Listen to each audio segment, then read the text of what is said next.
ராஜ்மா மசாலா எப்படி பண்ணுறதுன்னு இந்த வீடியோவில் பார்ப்போம். ரெட் கலர் கிட்னி பீன்ஸ்னு சொல்கிற இந்த ராஜ்மா வந்து உடம்புக்கு ரொம்ப நல்லது. இதை முந்தின நாளே ஊற போட்டுட்டு நைட் ஃபுல்லாக ஊற விட்டுருங்க. மறுநாள் காலையில் ஒரு 15-20 மினிட்ஸ் அளவுக்கு நீங்கள் ப்ரெஷர் குக்கரில் வச்சு நல்லா மேஷ் பண்ணுற அளவுக்கு வெந்துடணும். அதுக்கப்புறம் நம்ம மசாலா பண்ணிவிட்டு அதோடு இந்த ராஜ்மாவை சேர்த்து கொதிக்க விட போகிறோம். இதில் பட்டர் கொஞ்சம் ஜாஸ்தியாக சேர்த்தோன்னா நல்லா ரிச்சான க்ரீமி கன்சிஸ்டன்சி கிடைக்கும்.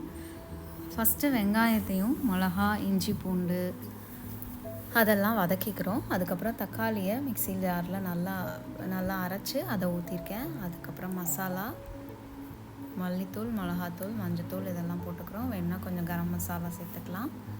இந்த மசாலா கொஞ்சம் தண்ணி விட்டு நல்லா வேக விட்டுட்டு இதில் ஜிஞ்சர் கார்லிக்கும் சேர்த்துக்கோங்க. நல்லா வெந்ததுக்கப்புறமா நம்மளோட ராஜ்மாவை இதில் சேர்க்குறோம். கொஞ்சம் தெரிகிற மாதிரி ராஜ்மா போட்டுக்கலாம். கொஞ்சம் இதை வந்து மேஷ் பண்ணி நல்லா க்ரீமி கன்சிஸ்டன்சியில் இதில் சேர்த்தா கட்டியாக நல்ல மசாலா கிடைக்கும். கொதிச்சு முடிகிற டைமில் நம்ம கொஞ்சம் பட்டர் சேர்த்தோம்னா இன்னும் ரிச்சான க்ரீமி கிரேவி கிடைக்கும். நீங்களும் இதை செஞ்சு பார்த்துட்டு எப்படி இருந்துச்சுன்னு கமெண்ட் பண்ணுங்கள். தேங்க்யூ.